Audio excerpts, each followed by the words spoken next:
उत्तर प्रदेश विधानसभा शीतकालीन सत्र का आज दूसरा दिन है और बताया जा रहा है 42,000 करोड़ का अनुपूरक बजट पेश होगा। बजट में किस तरीके की योजनाएं होंगी, हमारे साथ बात करने के लिए मौजूद हैं उत्तर प्रदेश सरकार में कैबिनेट मंत्री हैं जयवीर सिंह। आज सर दूसरा दिन है, हालांकि कल शोक संदेश हुआ था, तो किस तरीके की सर आज जो है वहां पर योजनाएं सर आपको लगता है कि आएंगी? देखिए, जनहित लोक हित में जो भी कदम प्रदेश के हित में हो सकते हैं वो सब उठाने का काम प्रदेश सरकार लगातार आदरणीय योगी जी के नेतृत्व में कर रही है।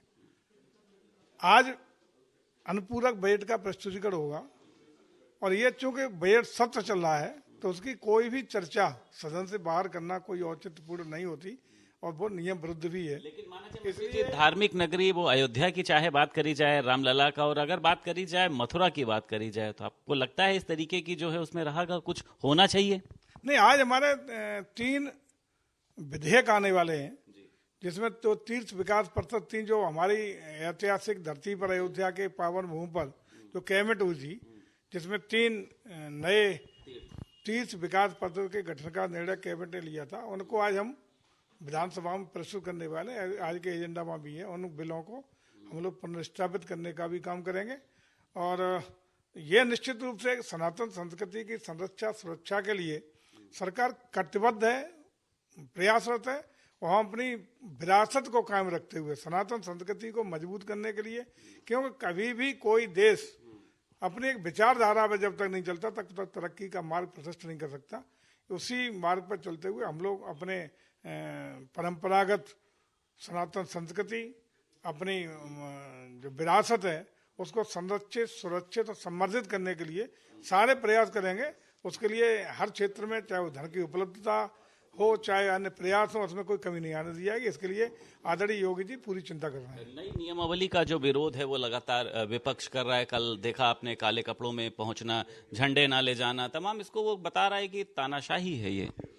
देखिए, ये आपको भी याद होगा जब नई नियमावली का पास कराने का प्रस्तुतिकरण माननीय विधानसभा अध्यक्ष जी के द्वारा किया गया था तो सर्वसम्मति से ध्वनिमति से सिफारिश किया गया था, जैसे समाजवादी पार्टी का भी योगदान था, कहीं कोई विरोध का स्वर नहीं था, सर्वसम्मति से किया गया था। लेकिन उसके बावजूद कल जबकि दिवंगत सदस्यों, वर्तमान और पूर्व सदस्यों के लिए श्रद्धांजलि का आयोजन था, उनको श्रद्धांजलि देने का काम हुआ था, उस अवसर पर काले कपड़ों में पहुंचना ये मैं समझता हूँ शर्मसार करने वाली घटना कल की थी।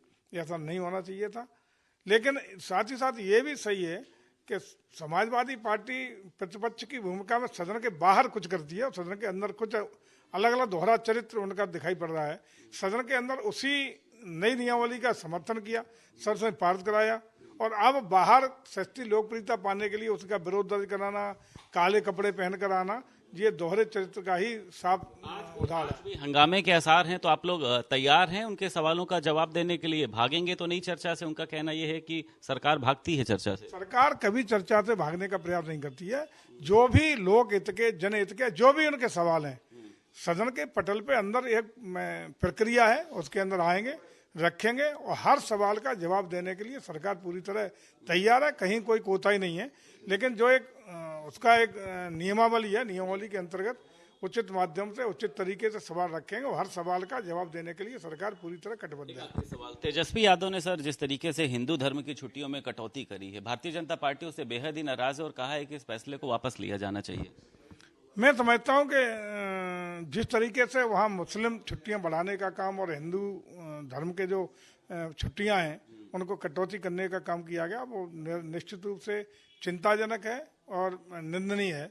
इस पर उन्हें पुनर्विचार करना चाहिए और मैं समझता हूं कि अंतोगत्वा बिहार की जनता की आवाज़ है और बिहार की जनता की आवाज़ को देखते हुए बाध्य होना पड़ेगा वहाँ की सरकार को। छुट्टियों में जो कटौती है वो वापस उन्हें लेनी पड़ेगी। उत्तर प्रदेश सरकार में कैबिनेट मंत्री जयवीर सिंह हमारे साथ मौजूद थे। लखनऊ से वीडियो जर्नलिस्ट एस के वर्मा के साथ संदीप खेर, भारत समाचार।